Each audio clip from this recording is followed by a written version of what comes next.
Welcome to Dre and Smiley, the Inner Circle Podcast.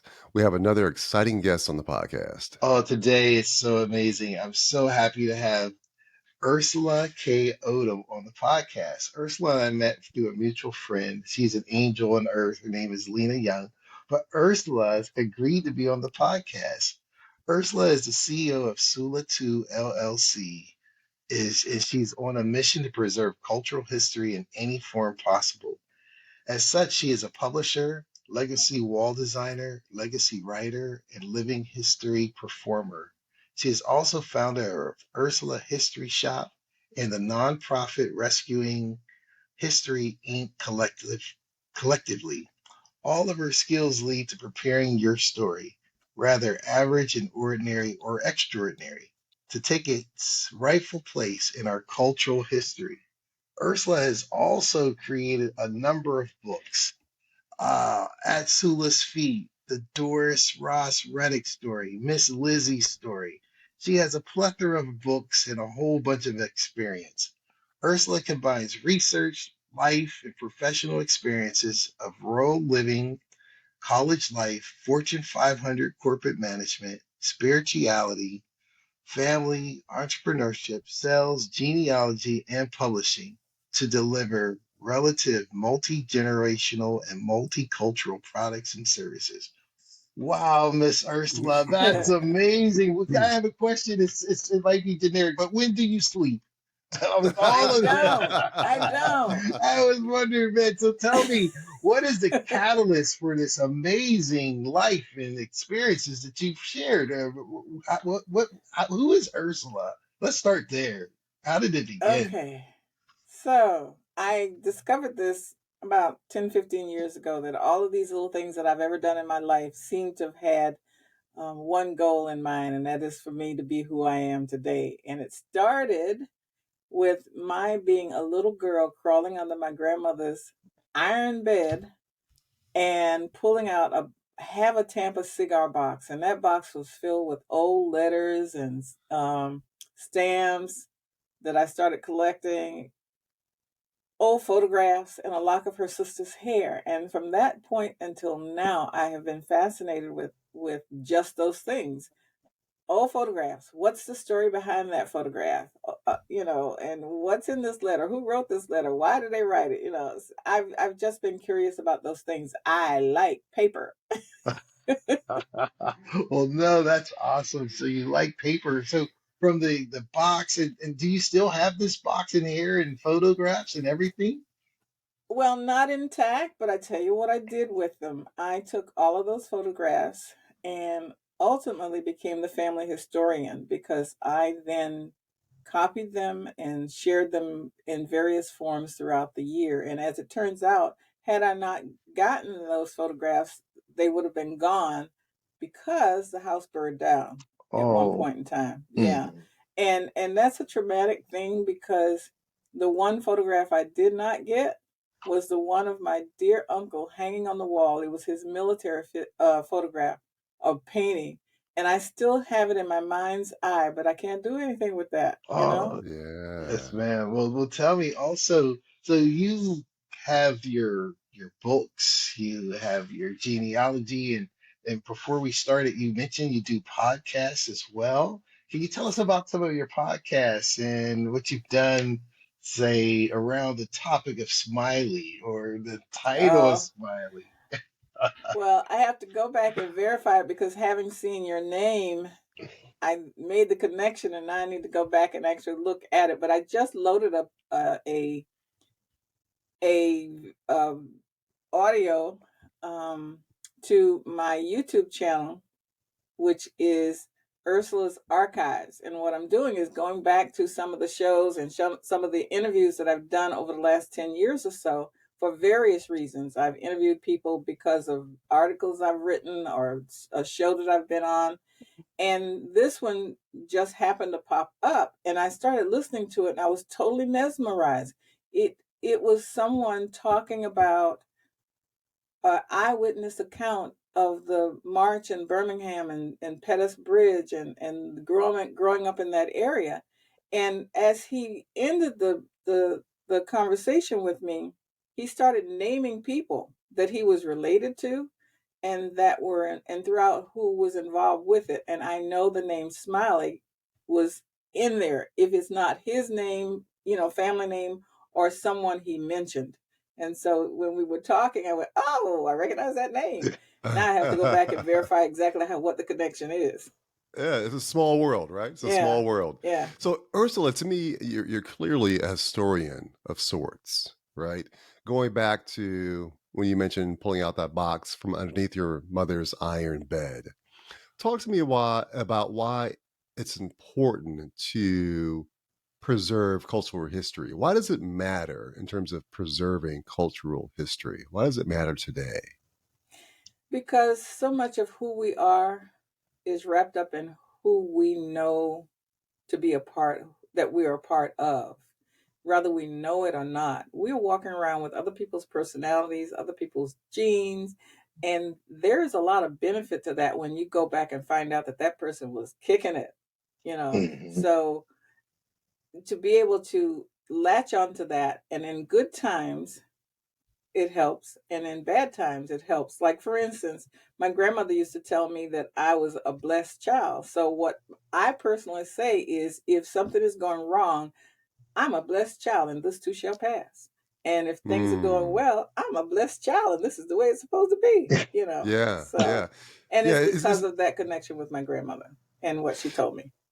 Isn't that something, the impact that those words from our loved ones have on our lives throughout our entire lives?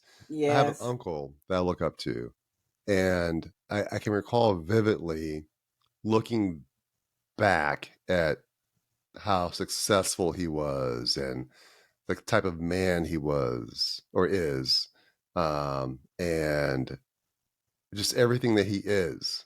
And I remember going forward a bit as a young adult and having trying times. And in those moments, I would think, what would he do?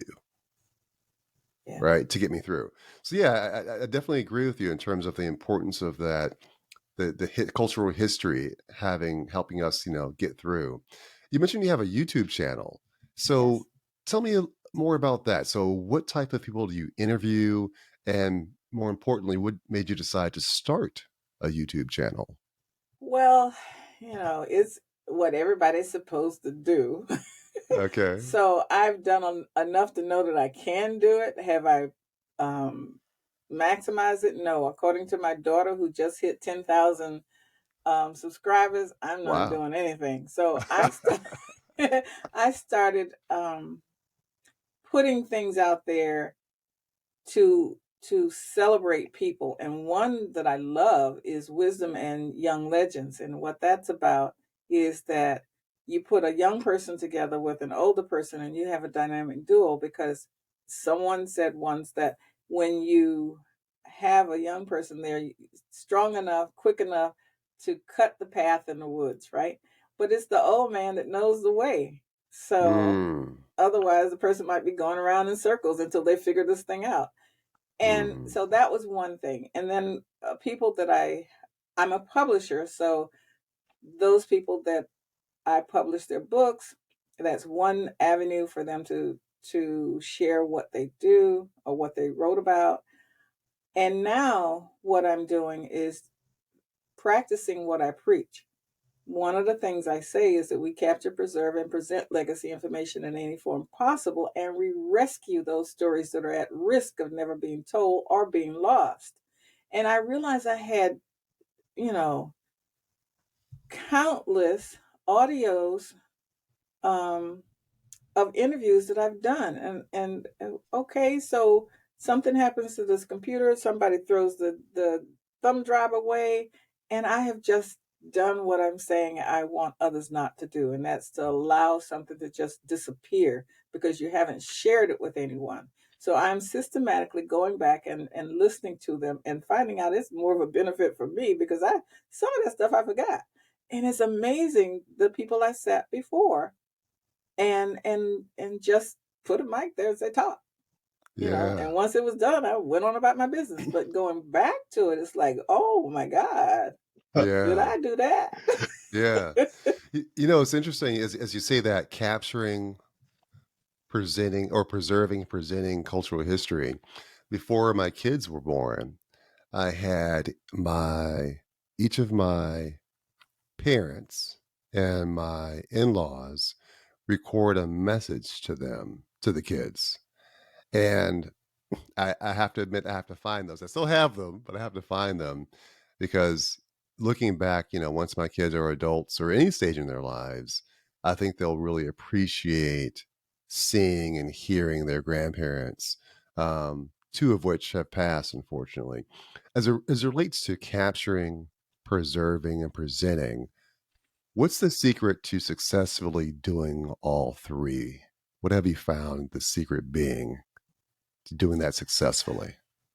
Okay, so too much information, but what came into my head was an old network marketing comment from its founder. Just do it Okay. until the time Okay. gets tough. Okay. No, Yeah. seriously, I would go when my daughter was a baby, just learning how to talk and walk around. I went to visit my grandmother's oldest nephew. He was 80 years old at the time, and my husband was out front with him, and I went back with cousin Rosa to learn how she made potato salad. So I was not out there. Reason that's important is because I carried a cassette tape and put it underneath them. Told them it was there, but they forgot about it. And I recorded them all day long talking about some of everything. And Wow. Cousin Charlie could talk.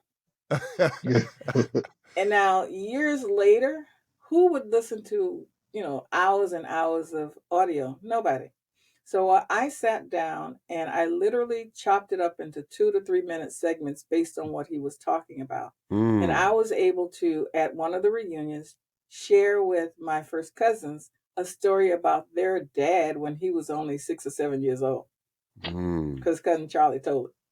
mm. And what was funny is the personality was the same. He was what he was as a kid is what he was as an adult.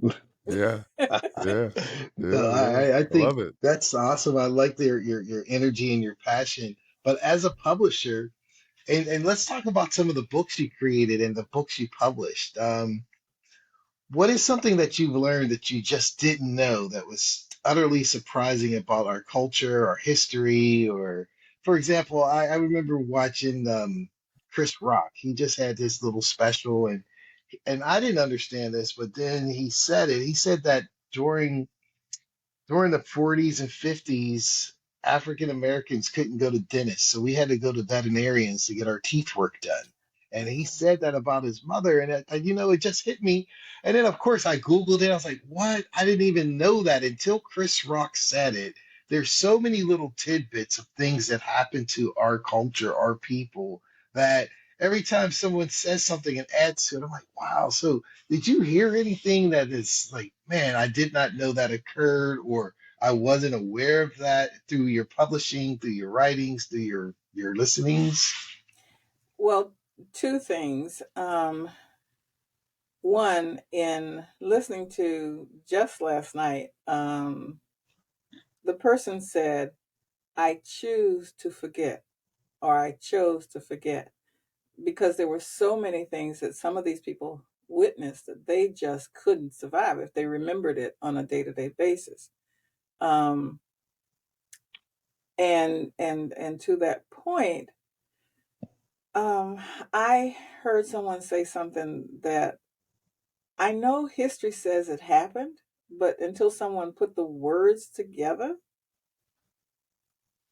they said that slave in a slave master had children for four different sisters. Now you know that happened, Hmm. but to hear the words, you know what that So does to a family tree? it's brother cousins. Yeah, Yeah. Oh, it's terrible. yeah. And as much as I've heard about slavery, I never really thought that one through to that point, even Mm. though you know it happened. The one I heard yesterday, which was about the Jim Crow during that period, during the Depression.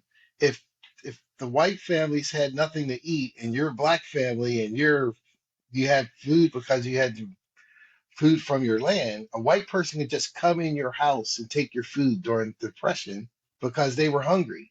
And you had to give them your food because they messed up their money in the market or whatever. They didn't have any. So they could just come and treat you like a whole food to just start eating it from your food.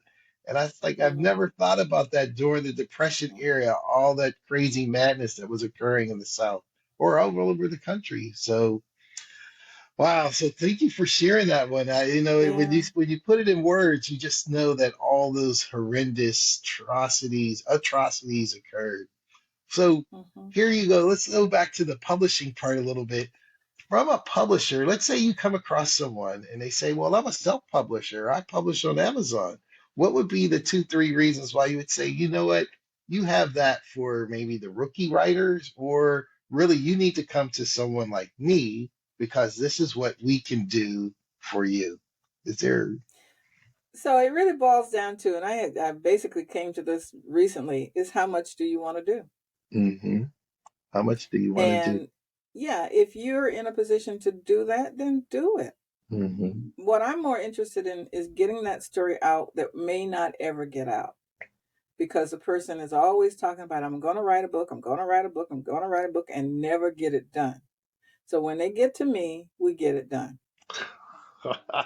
I love Nice. it. We get it done. Just I get do it Yeah. it and done. we get it done. Hmm. So Ursula, you have a number of irons in the fire as an author, a performer, YouTuber, etc. Let's talk about being a performer, as a history performer, a living history performer. What is that exactly, and how did you get into that? Well, someone heard me read from my first book, which is At Sula's Feet, The Life Lessons Learned at My Grandmother's Feet, and they suggested that I portray Mary McLeod Bethune. And at the time, I went, well, I don't know anything about her except, Bethune-Cookman College and FAMU have the Battle of the Bands. And they wanted me to apply with the Florida Humanities Council. So I studied it, went there, heard more about her. I mean, about what the program was, and had read more about her. Then I was almost in a position where I was begging them, because it was like, oh my God, this woman is amazing. So for years now, I have portrayed her in a one person show, first person, as if I am bringing her back to life. And I had the honor, I mean, three different things that are really kind of cool. Senator Nelson came to one of the performances. Well, no, we were at the same conference, Hmm. and one of his um, responsibilities was to say something just before I performed. Well, lo and behold, he presented me with the congressional record that he had signed, where her statue was scheduled to be put in Statuary Hall. Wow. Fast forward, I was invited by the Capitol Historical Society to portray her in front of the existing statue that was there. And then I was able to go back and be in the midst of things as they installed her statue in Statuary Hall. So Um, that's pretty cool. that is very Congratulations. cool. That's That's Yeah. very very cool. cool. So, in terms of a legacy wall Mhm. designer. So, tell me. So I'm learning a lot here. So, tell me about what a legacy wall designer is. I can kind of imagine based on legacy and a wall and a designer, but put it in. With Give your me a word analytical picture. thinking. Say it again. Say it again. I say with that analytical thinking. Exactly. Exactly. So yeah, you got it right. Okay. Um, there's when you go into a building, there's a lot of real estate that is wasted. Hmm. Blank walls, or walls with a picture that's meaningless, or a symbol of a bird or something. It may be an eagle, but that's cool. But it could be something that could educate as you decorate. So I will Hmm. take an entire wall and tell the story of a person, of a business, of a school, whatever the message is, a timeline of the history of a company, which is what I'm working on for somebody right now.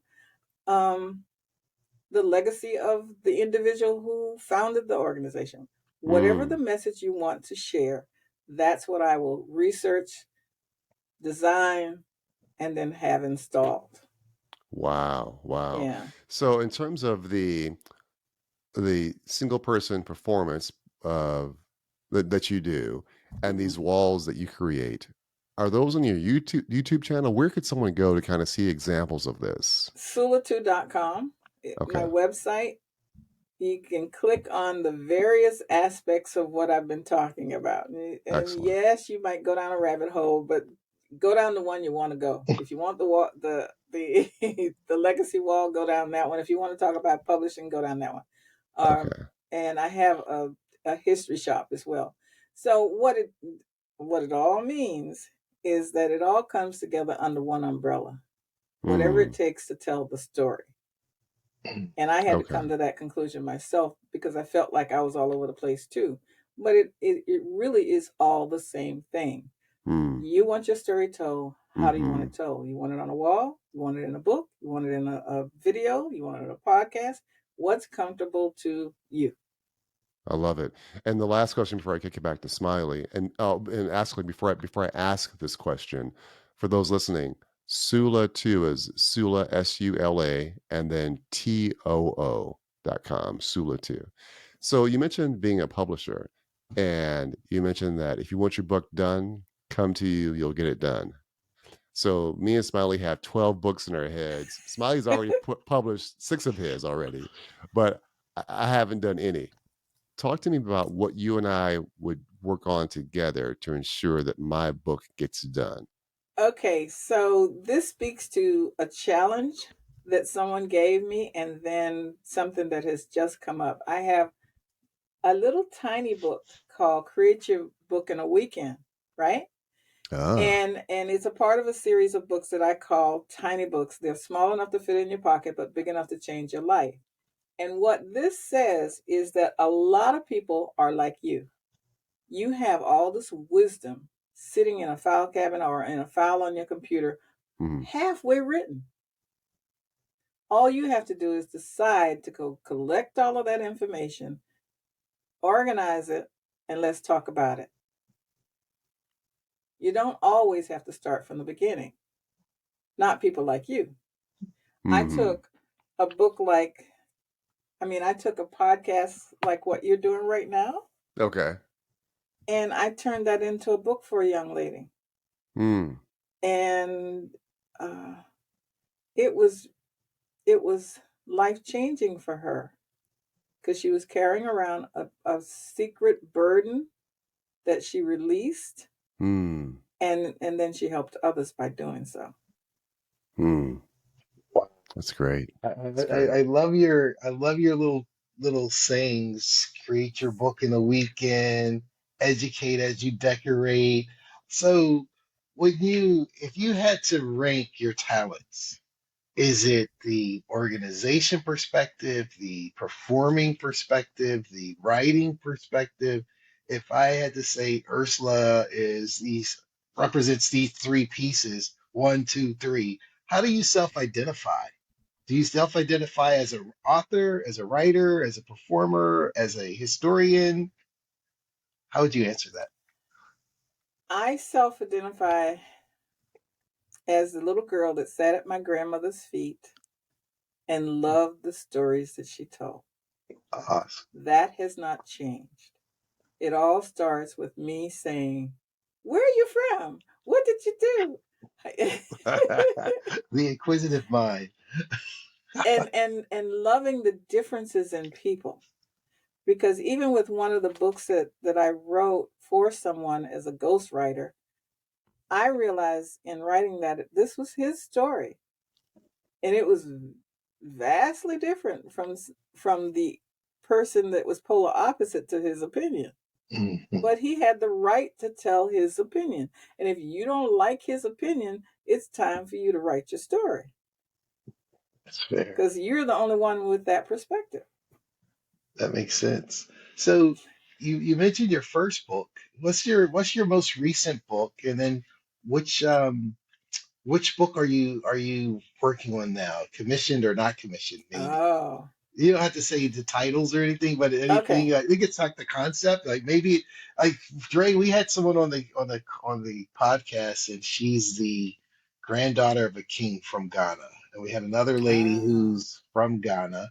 So maybe you say I'm writing a book about people who lived in Ghana and now live in the United States or something. But what type of topic are you working on, or something that's generic that we're all aware of?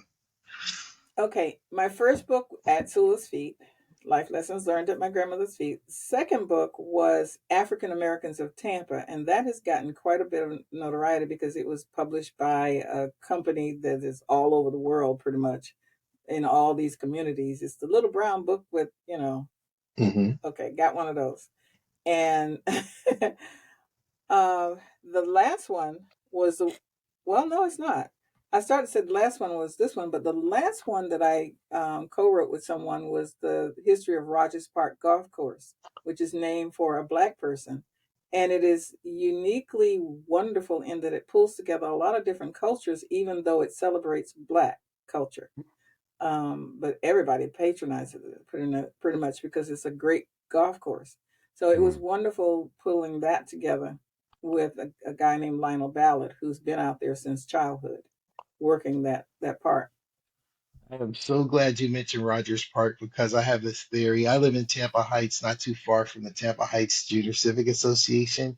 And I was explaining less than 7 days ago to my neighbors how the Armature Works, which is this place in Tampa, is going to go up the Hillsborough River through Sulphur Springs, and there's going to be a boat that stops at Rogers Park. So Sulphur Springs is the next Tampa Heights, Seminole Heights, West Tampa area, in my opinion, because Rogers Park is too much of an icon, and it's a beautiful golf course, and It it and it's is. and it's and it's a boat ride away from Armature Works. So I'm like, why will they Mm-hmm. not develop that part of the river? Which means they have to bring in Sulphur Springs. That's my opinion. What do you think? Oh, I like it. I do. That's what I see as a Interesting. vision. So, no, this is awesome. So, what's next? So, let's say it's 2023. Dre and I, we're a successful, world-renowned podcast organization, and we happen to get Ursula Odom on our agenda, our calendar, and it's 2033. Ursula, how has the last decade been? What would you say? I'm just glad that I'll be here to tell you that. But but I tell you what, though, this coming week I'm traveling with a very dear friend of mine to Hawaii. Hawaii. Hello. Congratulations. Or how Thank you awesome. for a writing retreat. Believe it or not. And I'm not gonna go into the whole story of how all that happened, but this will be the second time we've done this, and my focus is to work on my historical fiction that I've started and I want to complete having to do with Tampa. So I'm excited about that, pulling together the history in a way that is readable for some people that don't necessarily like history. Hmm. Nice, nice. So tell me this, Ursula, what's one thing? You seem to be pretty much an open book, but what's one thing that most people don't know about you that you Oh, wish they did? no, not that I wish they did. That you're willing to share. Okay, so I, just like you hear in the publishing arena, my likes and dislikes have fallen into the same kind of thing. Some people see me as a technical person because I spent years working for GTE Data Services programming computers and then training on those computers, traveling all over the world, not all over the world, but all over the country, supporting the installation of those computer systems. Went up the ranks in that arena. So that's my technical side. My college days, I was in the dance department, and to the point where when I went back to my college reunion, someone said, "Are you still dancing?" And I said, "No." He said, "But that's all you used to do." But and as a part of the theater department, I put on Porgy and had every Black person on Ecker College campus on that stage. Wow. Yeah, and then the other thing I like, which is back to what we were talking about is I like putting before people things that it's a part of their past that they've lost. For Mm. instance, one of my college friends, back then we wrote letters, and I had a series of letters from her that I kept because I keep scrapbooks and journals and things like that. And she ended up being a lawyer and a preacher, so she didn't have a problem writing, right? And I found them, scanned them all in, and sent them to her. Wow. That was a moment for her. I And bet. because she was a wise woman, somebody that never done anything in her life, but she knew everything. And she was on target, so it was nice to put that back in front of her. I found a play by another classmate that I sent to her. She had lost that play, but she wrote it when she was a child. Mm. So those are moments I really like. Mm. And then at my family reunion, the first time I put out a booklet for everybody to be able to share those pictures and what have you, I heard from some person in the back, I told y'all I was skinny. I told y'all I was skinny. So she was showing everybody, she was showing everybody in the book the picture of her that I had gotten from grandmother when she was young, and she was skinny. Skinny. You're like the griot. Yeah. Is that the term? Yeah, Like the griot. that Yeah. is so cool. Well, tell me just Yeah. before we move into Final Four, but you mentioned the computer background. That was like underlying all of this. But tell me, you mentioned that your daughter has 10,000 subscribers and she doesn't think you have a lot of subscribers. You mentioned something like that. With your computer skills, do you find it's easier for you to embrace YouTube, Instagram, all these different apps? And do you find that you're standing on the foundation of your technical savvy helps you create content?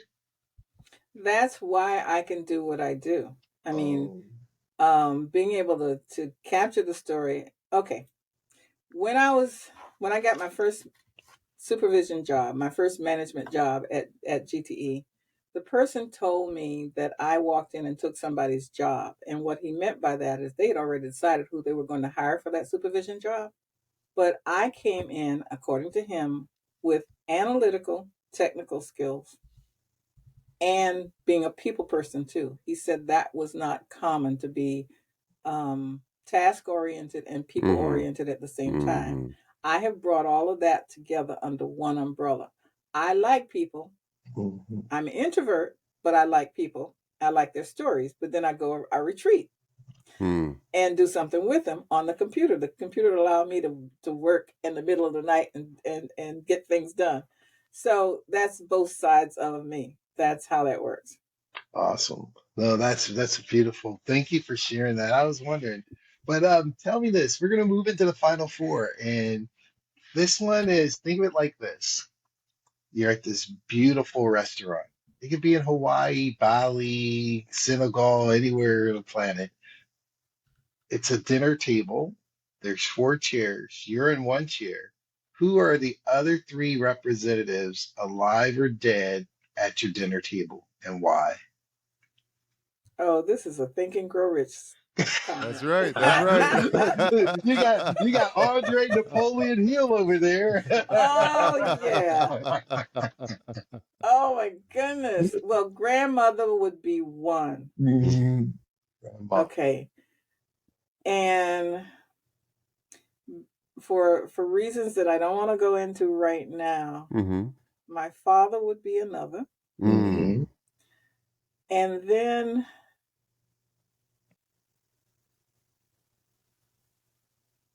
I would say my great grandmother, who I never met, but who I brought back to life because of her stories, Mm. Rose Singleton, because I would want to know what her life was like. The woman ended up with land. Wow. How did she do that? Great grandmother, you said, right? Great grandmother. Had land. Wow. Yeah. In the South. And then yes, Wow. a large, like if we go and look at the plat the map of a certain county in Georgia is like my family tree, because they ultimately broke up all the land into those names that I recognize. And Mm. she and her husband did that. Wow. So the fourth person would be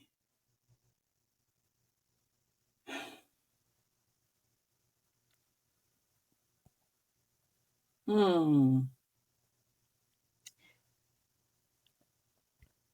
Ah, Take your I time. yeah, I have to think about that. It would be okay. Now this is gonna be weird. Okay. We like weird. We like weird. It would be the person that God intended to be my mentor that I missed.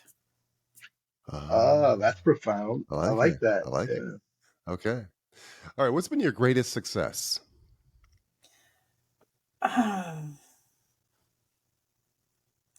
Okay. I feel like you got a smoke bomb or something. But anyway, so the day that I walked past my two daughters' bedroom, they were in one room talking to each other at 12 or 13, maybe 14 years old, somewhere in the teenage years. And I heard them say to each other, "I'm so glad I'm black." Mm. I went, "Okay, I'm Mm. done." My job here is done. My job here is done. Yes. Oh, Yes. awesome. And so the third final four question is, what is your greatest superpower? For example, the Superman flies, the Hulk is strong, and Batman has all these gadgets, but what would be Ursula's superpower? Something that's uniquely Ursula. So I am told by those that are in my space that give me positive feedback, that it's a safe place to have a conversation with me because I'm not judgmental. And this was just said to me recently, and that I care. They can be whoever the heck they are, and it's okay with me. Mhm. Um,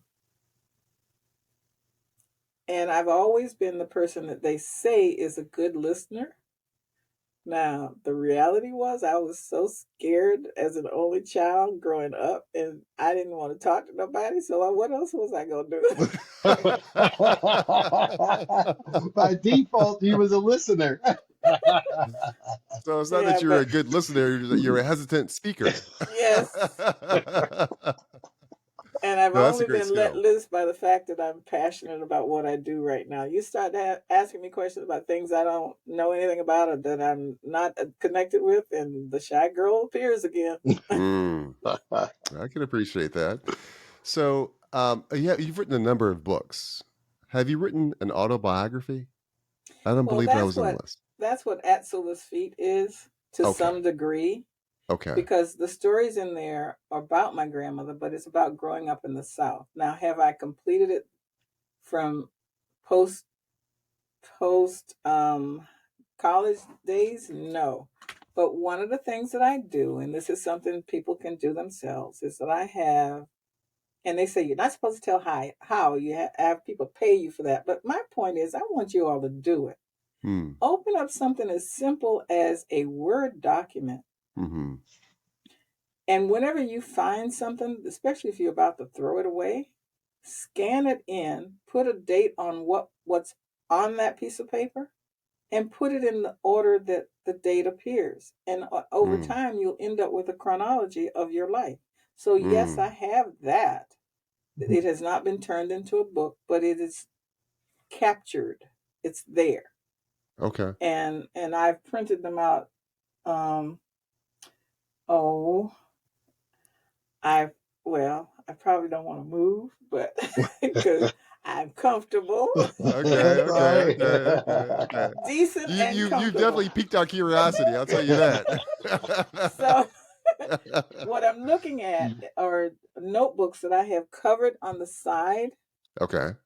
Um, I'm going to turn my camera off and do it if you don't mind. I'll No, get we don't We mind. don't We don't mind. mind. Okay. Yeah. All right. This is great.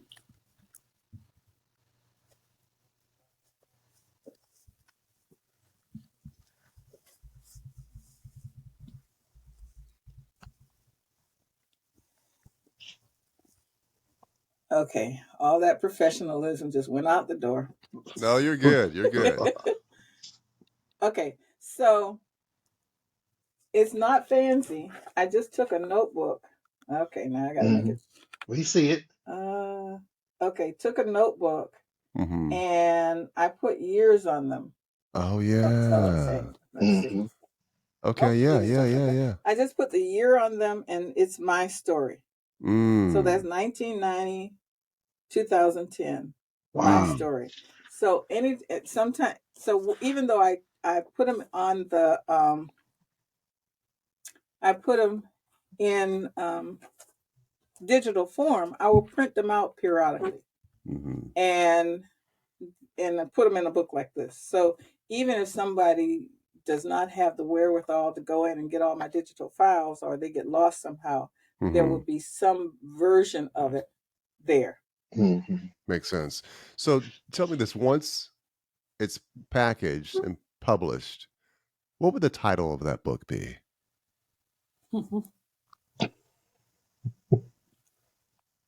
Jack of all trades and loved it.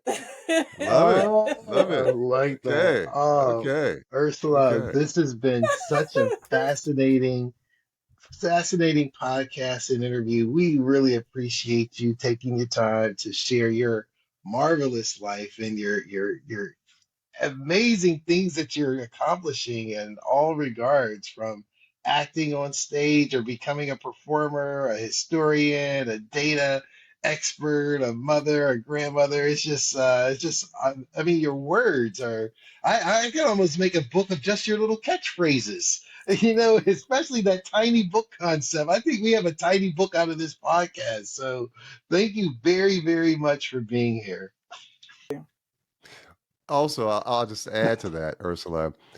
You come across as that person that doesn't meet any strangers, or at least when they meet you, they feel like they've known you. That's how I feel hearing your story. I feel like I've known you. I feel like you're that person that's when I like, hey, let's go get a cup of coffee, or can I come over for dinner, or or something. You're that kind of person that just I feel drawn to based on your story. I appreciate you sharing your journey with us and being on our podcast. Thank you so very much. I've All right. enjoyed it and I appreciate the opportunity.